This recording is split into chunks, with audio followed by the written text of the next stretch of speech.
force morale qu'une force physique. S'il n'y a pas le moral, je pense qu'on finit pas. Ne pas craindre le mal, quoi. Je veux dire, il faut vraiment se faire mal. Avoir un peu de chance. Experience. Être malin et essayer d'éviter tous les pièges. C'est la course de l'année où on va se dépasser le plus. Donc le moral, là c'est plus que du moral. On laisse tomber le moral et on pense à plus rien du tout. Ouais. C'est devenu une course phare dans l'année. Et en France et puis en Europe et même peut-être dans le monde entier. I never give up and I don't give up, but I want to make it, or I want to try to make it, but it's unbelievable. Ce qui est le plus important, c'est d'y croire et se battre jusqu'à ses limites. Là c'est l'enfer, là c'est encore plus dur et ailleurs c'est impossible. On s'amuse beaucoup. J'ai une casse mécanique, ok, j'arrête, mais pas sur une panne physique ou morale, ça doit pas exister ça. Sinon ils m'en voudraient. Il faut croire qu'on aime, parce qu'on revient et tout, on est tous très excités par ce qui va se passer, on le ressent. L'an dernier, on commençait à s'habituer, on savait ce qui nous attendait, et là de nouveau, on ne sait pas ce qui nous attend. Et on doit être maso quelque part. C'est la course la plus dure au monde. Pour moi, ma véritable ambition, c'est de gagner la Gilles Lallet, ça c'est sûr.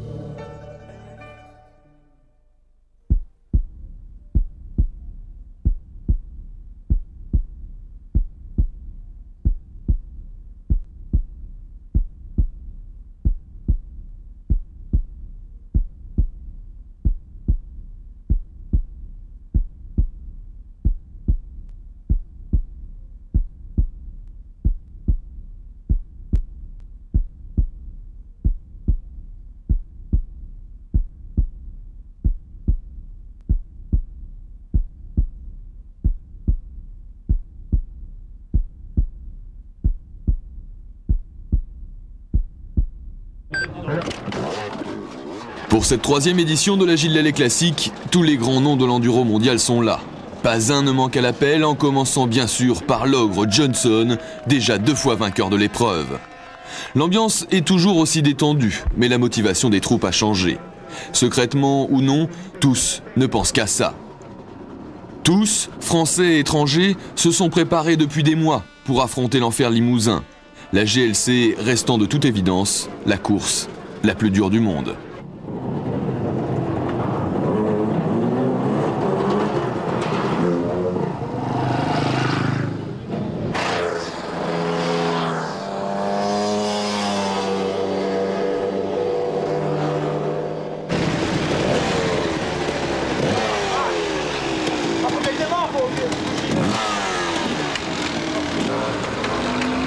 C'est la bougie qui est là.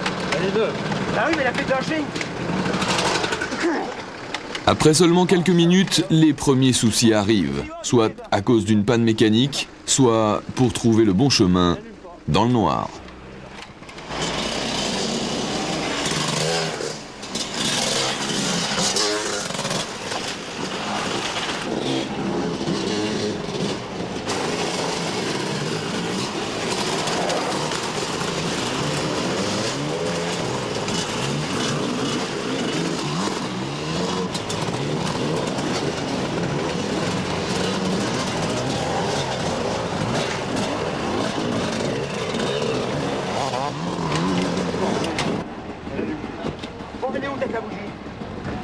Une chose est sûre, pour oser s'aligner à la GLC, il vaut mieux bien préparer sa moto.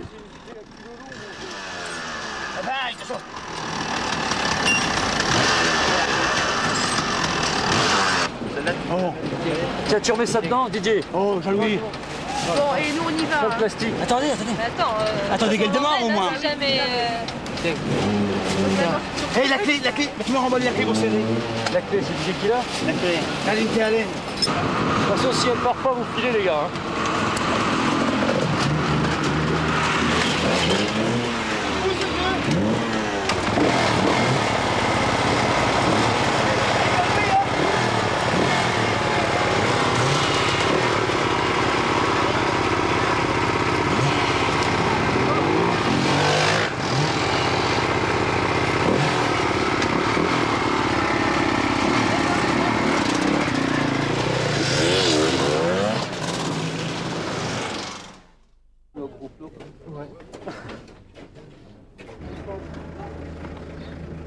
Déjà le moteur, un moteur très très souple, La suspension, une suspension Pour quelle raison le moteur très souple?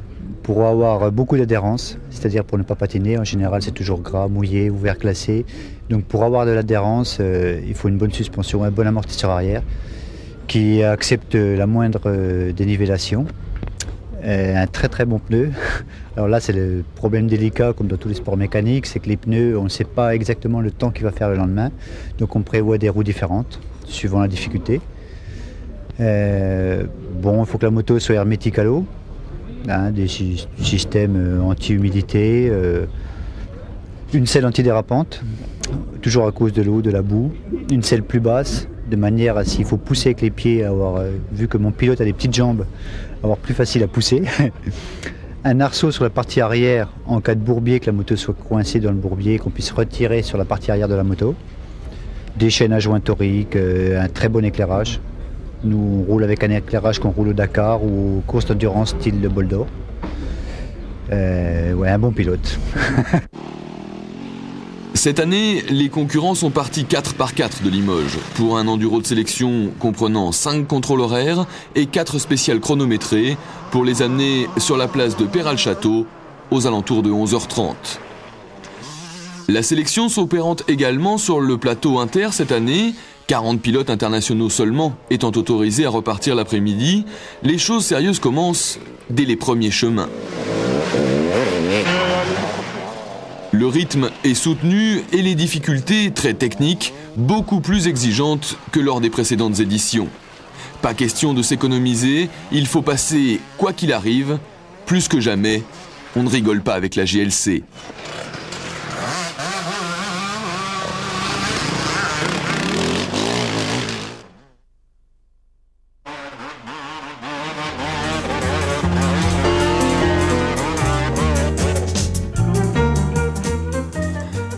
Pour beaucoup de pilotes, les premières grosses difficultés du parcours limousin sont impitoyables. Heureusement, fidèle à son habitude, le public de la Gilles Lallet Classique s'est déjà mis à l'œuvre dans les points chauds. Comme si lui aussi tenait à se roder pour la boucle finale. On tire, on pousse, on encourage et on va même jusqu'à prendre la place de ces malheureux dont certains paraissent déjà dépassés par les événements.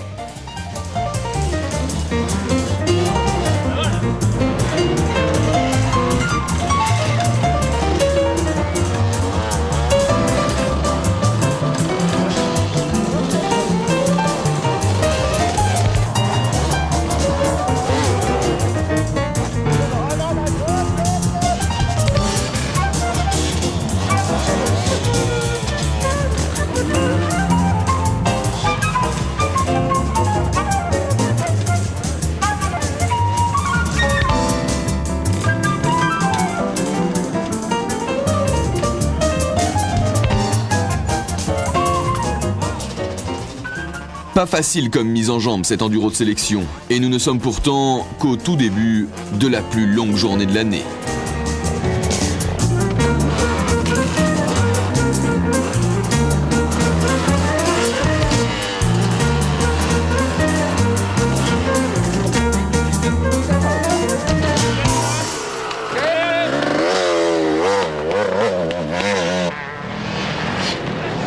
Comme on pouvait s'y attendre, les Inters gèrent leur course à la perfection, et ce, malgré les nombreuses difficultés qui jalonnent le parcours. Notamment dans le deuxième contrôle horaire, où les bords de la Vienne vont faire des ravages dans les rangs des pilotes nationaux. Salah, Peter Hansel, Olivier, Esquirol, Nuiman, Johnson, Pidou, les stars s'observent de près, de très très près. Il faut dire que cette année, 2 nouveautés d'importance ont fait leur apparition. D'abord, la sélection inter, puisque seuls les 40 premiers seront autorisés à prendre le départ de la boucle finale. Ensuite, le départ de cette boucle s'effectue désormais 25 par 25 et non plus 50 par 50. 2 raisons majeures et capitales qui boostent l'intérêt de cet enduro de sélection, le mot d'ordre n'étant plus finir dans les 50 premiers, mais bien 1 de se qualifier et 2 de partir en première grille. Car à la GLC, tout le monde est conscient maintenant de l'importance d'un départ en tête. En clair, le vainqueur de cette 3e édition sera de toute évidence sur la première grille.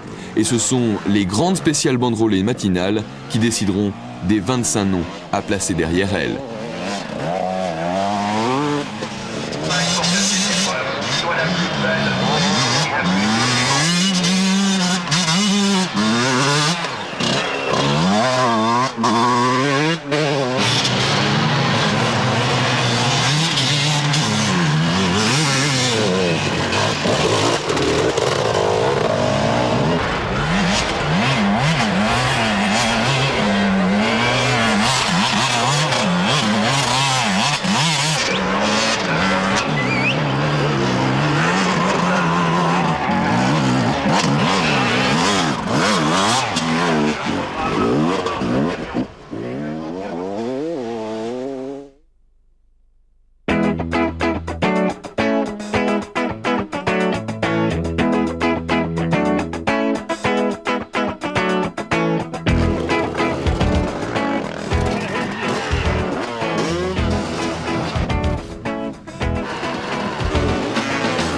Billange, Bourganeuf, Saint-Junien-la-Brégère, Péral-Château, les 4 spéciales chronométrées de la Gilles Lallet Classique vont dicter leur loi et imposer leur rythme.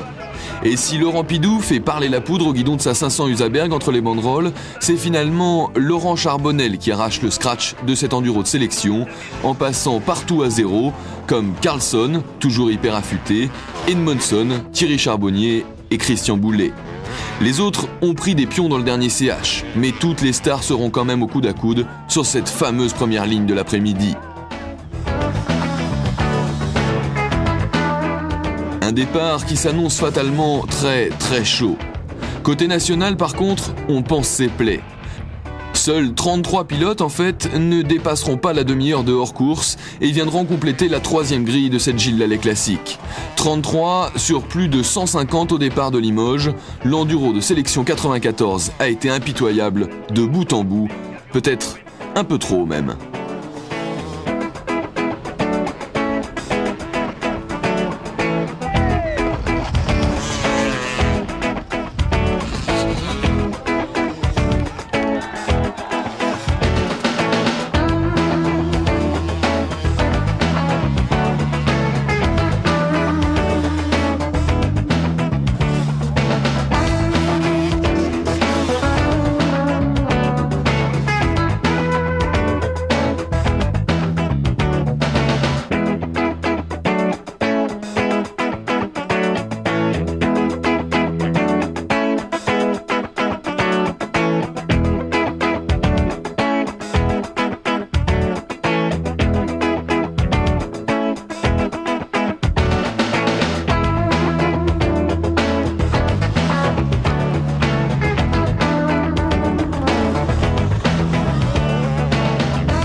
À Péral-Château, on profite du quart d'heure de mécanique pour essayer de remettre un peu d'ordre dans la maison.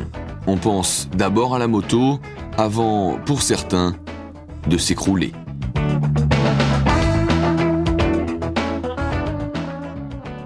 Ah, c'était beaucoup plus dur que ce que je pensais. C'est pas si facile que ça en fait. Plus dur qu'à l'accoutumée. Oh, not so good. Un peu surprenant. Un peu plus dur que j'aurais cru. C'est pas dur, c'est très dur. Faut bien te dire ça? Ouais. Alors les autres c'est élémentaire alors. C'est pas drôle hein. Sélectif comme d'habitude. Bien. Il fait bon, on peut rouler un t-shirt, ça va très bien. Et puis dans les endroits, il y a une montée à la fin, là, on était tous en tas, il n'y avait personne. Ceux qui s'inscrivent là ont dû faire une connerie dans l'année pour venir s'inscrire là, et c'est la punition perpétuelle quoi. C'est vrai qu'on est puni sans arrêt quoi. L'après-midi va être très longue. Je pense qu'il doit me rester une pointe de nervosité pour cet après-midi. À ce soir. Ok.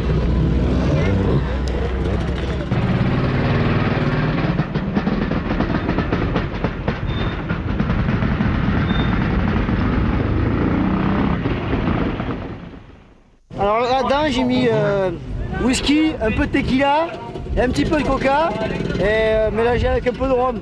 Ça fait un truc hyper pétillant pour la spéciale, il n'y a rien de mieux.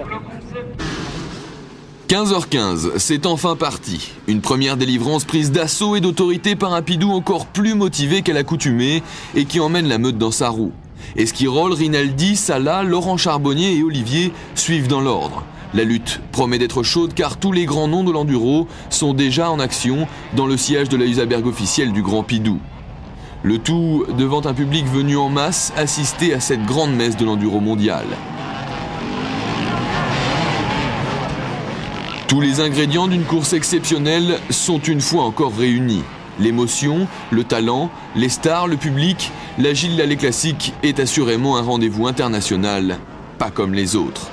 Ici, on communie avec ses héros, on les aide, on vient à leur secours, on les porte, on les tire, souvent jusqu'aux portes du paradis. Alors, quand en plus un Français donne le ton, l'ambiance monte et l'excitation règne en maître. Le mythe revit et avec lui, l'image du grand.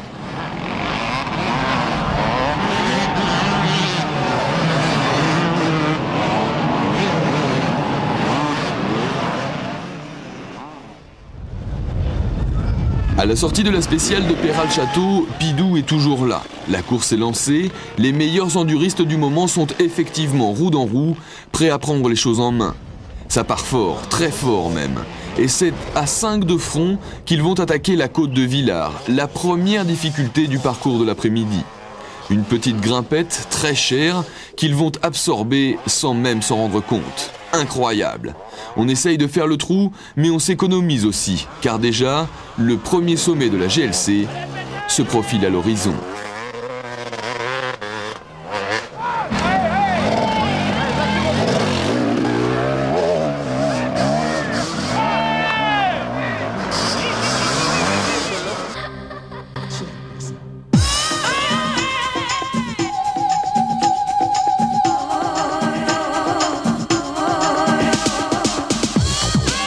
Ils sont plusieurs milliers de spectateurs à s'être entassés dans le pierrier géant du bois de Crozat. L'ambiance est extraordinaire et l'excitation à son comble lorsque Johnson rentre en tête dans ce dallage d'enfer. Johnson déjà, Johnson intouchable qui paraît encore plus fort et plus motivé que les années précédentes. Pourtant, le bois de Crozat va le ruiner, comme tous les autres, car ce petit kilomètre-là est assurément inhumain.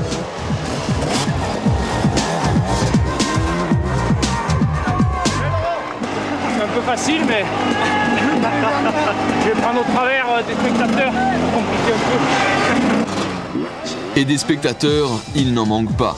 Sans eux d'ailleurs, beaucoup reconnaîtront qu'ils n'y seraient jamais arrivés.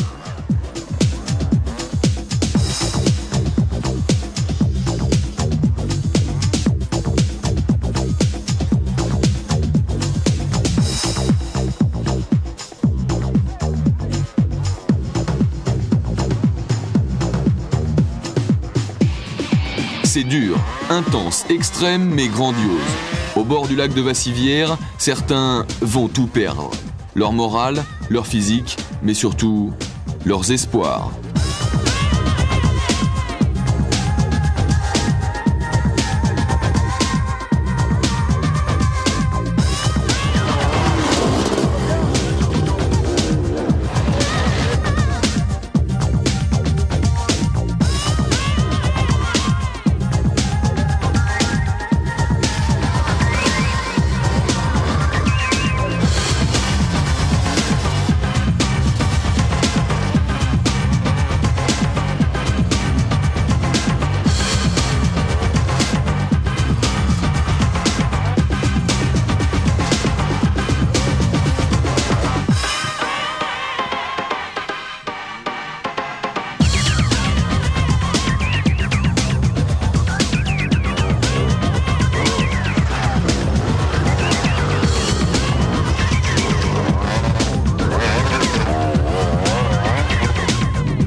Finalement, l'officiel suédois Johnson conserve le commandement et arrive en tête au premier ravitaillement où déjà les écarts se creusent.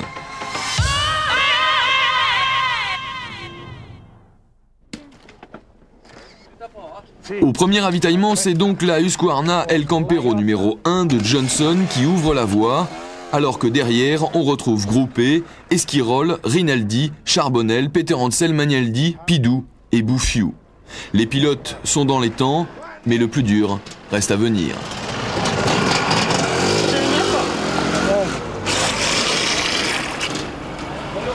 Appuie!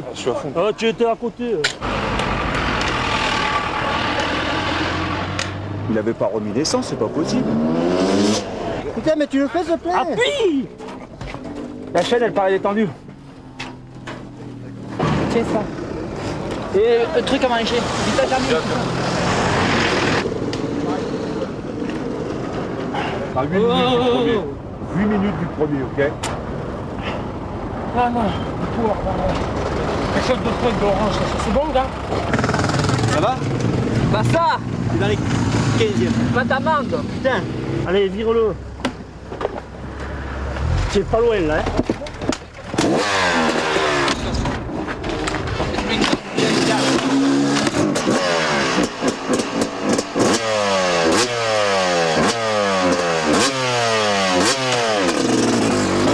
Il y a longtemps qu'ils sont passés? Qui le premier?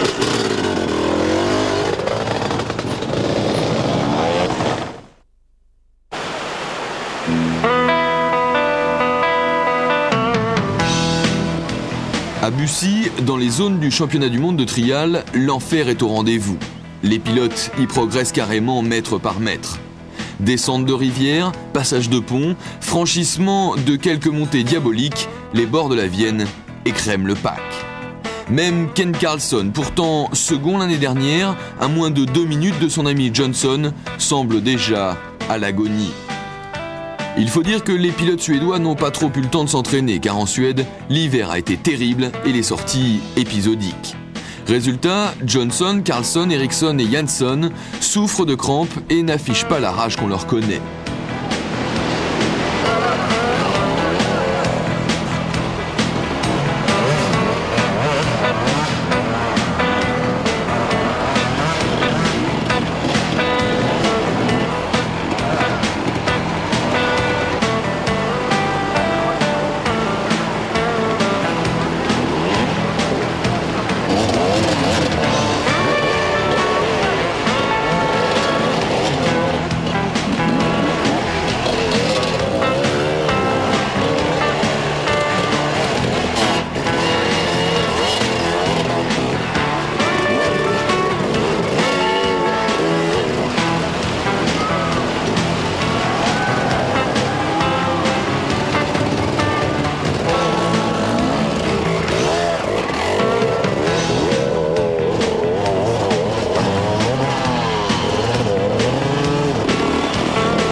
Paul Edmondson, lui, fait honneur à ses nouvelles couleurs et propulse sa 125 gaz-gaz en tête de la course. Johnson accuse le coup, alors qu'Esquirol et Olivier font route ensemble. Pour le moral, c'est meilleur. Carlson, lui, n'est définitivement plus dans le coup.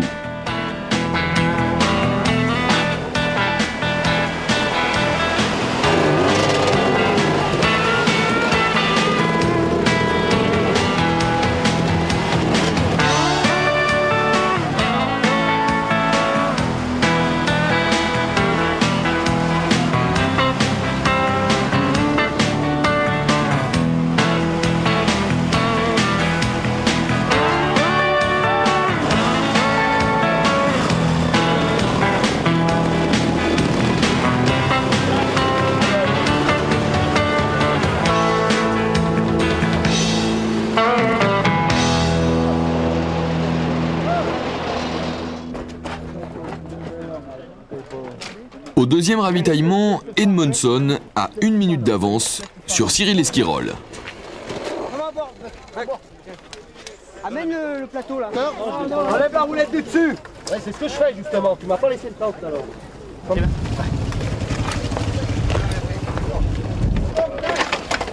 C'est quelle tête alors? C'est Edmondson.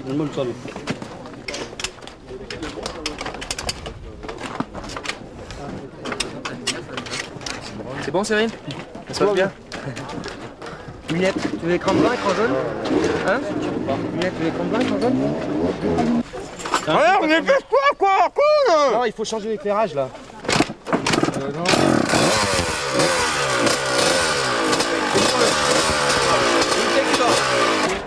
Ouais. Passe-moi mieux qu'Edmondson, hein, Vas-y, allez, c'est bon. Remember this. Les gars, comment 10 minutes. Venez, amenez-vous le cul, putain! Lâche ça. C'est bon, hein? C'est bon?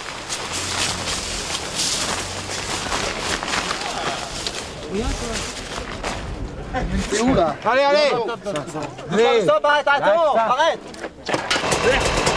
Ah, de l'eau, putain! Donne-moi de l'eau! Ah, de l'eau, donne-moi de l'eau! La pince, elle est où? Tiens, tu vois? La pince! On s'en fout de la pince, putain, que j'en ai à branler. C'est bien passé? Ouais, non, pas trop.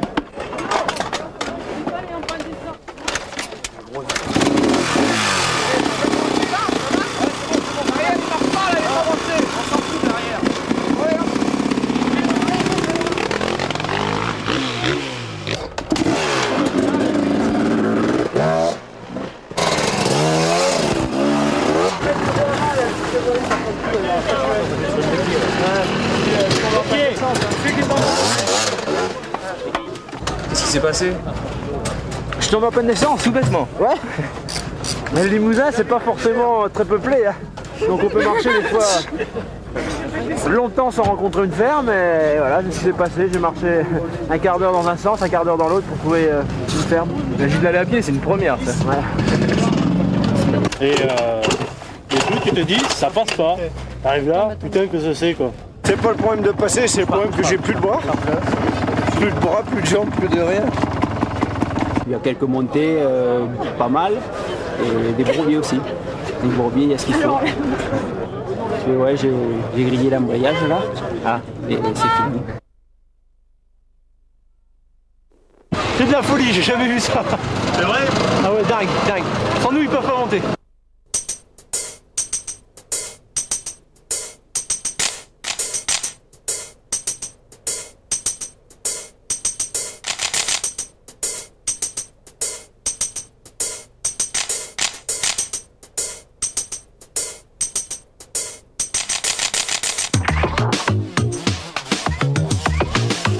Bussy, la Côte-du-Mets, la Bachellerie, le Pont-Bredoux, les grimpettes de la GLC font des ravages. Les stars poussent et passent, mais derrière, on comprend vite l'importance d'évoluer dans le wagon de tête.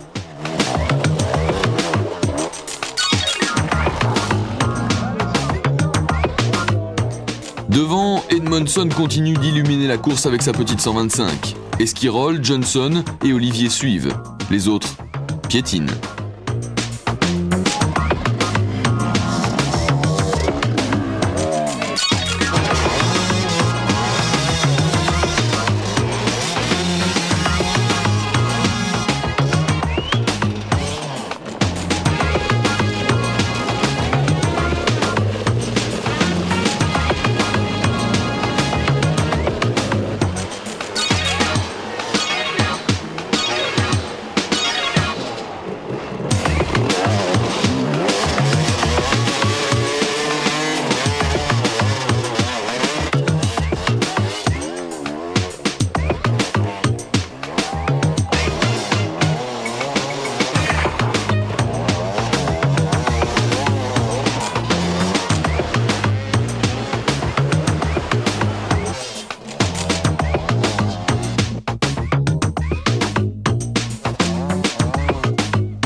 Et revoici les leaders, sur une des rares portions roulantes de ce début de course.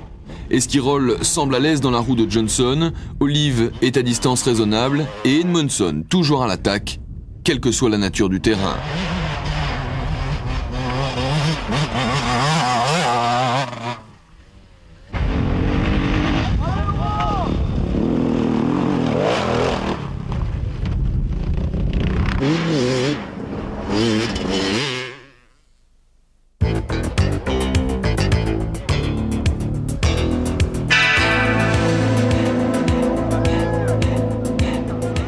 Après les 4 mois d'intempéries qui ont précédé la course, même les plus petits moulards regorgent d'eau. Le paysage limousin s'est transformé en lande galloise, ce qui n'empêche pas les stars de se livrer des duels de géants.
La nuit est tombée sur la Gilles Lallet Classique, mais rien n'est encore joué pour la victoire finale.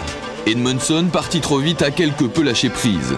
Esquirol s'est installé en tête, mais le redoutable Sven-Erik Johnson navigue à vue.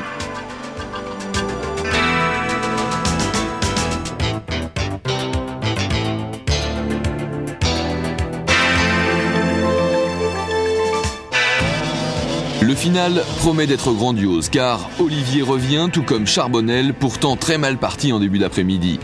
Pidou, lui, est toujours là malgré un éclairage défaillant, tout comme les officiels italiens. Mais l'enfer continue de plus belle. Les moulards font de nouvelles victimes. Cette fois, c'est sûr, Esquirol avait raison en prédisant que l'après-midi serait très longue.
Lo straccio, buono, dai, sotto sto ragazzo qua, dai,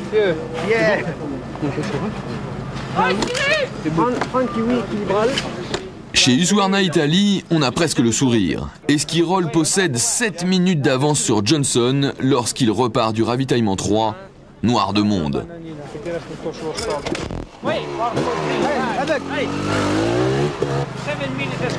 Mais le vieux lion suédois est toujours là, à l'affût de la moindre erreur du jeune pilote français. Edmondson, lui, est usé, alors qu'Olive garde le sourire, même si cette année, le parcours ne semble pas vouloir s'adoucir.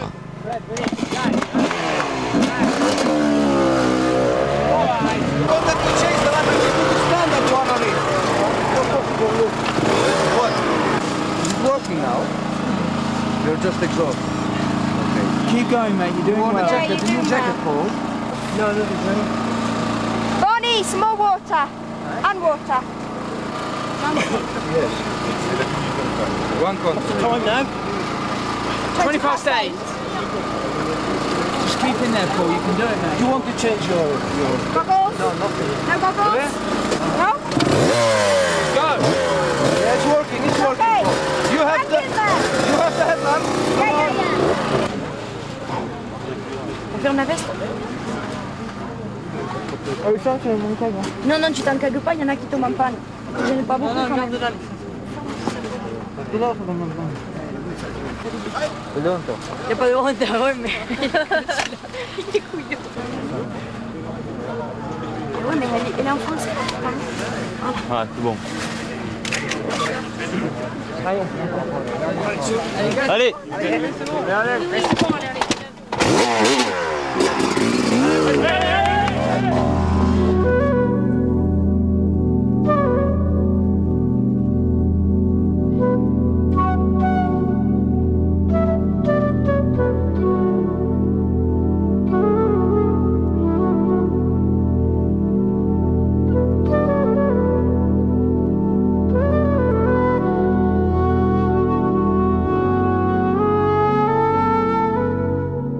Après plus de 6 heures de course, ils ne seront que 9 à voir cette fabuleuse cascade des Jarreaux.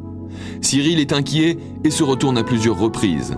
Il ne sait pas à ce moment-là que Johnson a déposé les armes et se contente de terminer ce qui restera dans les annales comme l'enduro le plus dur du monde, mais aussi le plus beau.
C'est l'enfer parce que bon, mais moi je suis pas dans le bon wagon, je suis à peu près 20e, j'ai 1 heure de retard sur les premiers et il n'y a plus personne dans les difficultés. Ça fait que non seulement tout est détruit et en plus personne aide, il n'y a plus personne. Alors on se retrouve comme un con dans des pierriers infranchissables où il faut faire cirer la moto, l'embrayage, on en prend. Je l'ai pris 3 fois sur la figure. J'ai explosé tout l'arrière, donc pour moi la course je préfère arrêter là parce que physiquement là j'ai tout donné, vraiment tout donné et je pense qu'il faut savoir s'arrêter parce que là vraiment je cours à ma perte. C'est un peu un rêve, ça fait 3 mois que je m'entraîne comme un fou et bien là non je le verrai pas, c'est pas pour moi encore, je suis vraiment déçu mais bon faut être logique hein, quand on est dans mon état actuel là, je peux plus continuer donc il vaut mieux s'arrêter.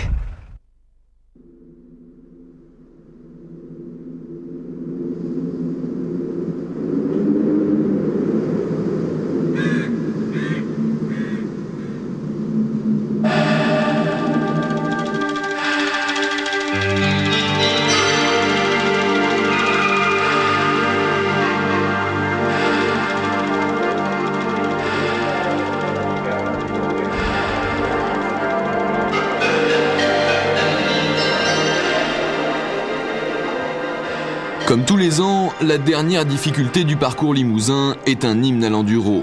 Ils sont des milliers dans la côte du Corbeau-Mort, des milliers à saluer l'arrivée de Cyril Esquirol, véritable héros de cette 3e Gilles Lallet classique.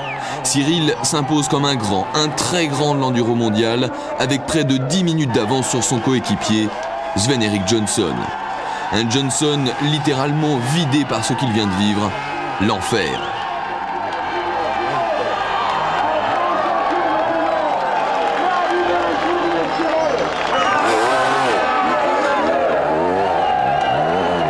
Puis suivent, portés par la foule, et quelle foule, Olivier, Charbonnel, Edmondson, Pidou, Laurent Charbonnier, Kiki Boulet et Dominique Coste. 9 noms, 9 héros, 9 pilotes qui resteront à jamais fiers de ce qu'ils viennent de réaliser, quel que soit l'état dans lequel ils ont fini cette GLC, inhumaine et sublime.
Dur, c'est peu dire, je crois. C'est vraiment, la course la plus dure du monde. C'est quasiment l'enfer, quoi. J'avais pas le souffle, j'ai attrapé des crampes et pour moi ça a été très très dur. Vraiment, je me suis fait plaisir. Voilà, le début de course, je me régalais. La boue sur l'objectif. J'ai galéré. Hein. Dans les bourbiers, j'essayais de rouler. Parce que je chopais des crampes à la bouche, de tenir la lampe de poche dans la bouche. Et alors je roulais d'une main, tout, mais c'était dur. Hein. J'ai ressenti des gros coups de fatigue très tôt. I am so tired today. The other years I have a little more power left, but now it was empty. Quelle heure il est? C'est 11h10. La première année, nous étions arrivés à 8h. Donc imagine, la première année, nous sommes arrivés à 8h15 et c'est 11h10. Donc ça te donne une idée. Ouais, j'ai les bouts, je voulais faire mieux parce que j'avais dit allez hop, je m'accroche et puis je sentais que ça allait bien en plus. Bon, il y a des difficultés, mais je récupérais très vite dès qu'on faisait du chemin. Hop, impeccable. C'est une course qui est formidable. Ça fait 3 fois que je la fais, 3 fois que je la finis. Bon, mais bravo aussi à Cyril parce qu'il a gagné et à l'année prochaine. Pour moi, c'est tout. Je veux dire, la saison commence à peine aujourd'hui. Mais je crois que pour moi, elle s'est terminée. Je veux dire, c'est vraiment un truc exceptionnel. La Gilles Allais, c'est la course la plus dure du monde. Et je suis vraiment heureux de l'avoir gagnée. Je l'ai regagnée au moins une fois dans ma vie. Et ça sera marqué dans les annales tout le temps. C'est le plus beau jour de ta vie? Je crois que c'est le plus beau jour de ma vie, ouais.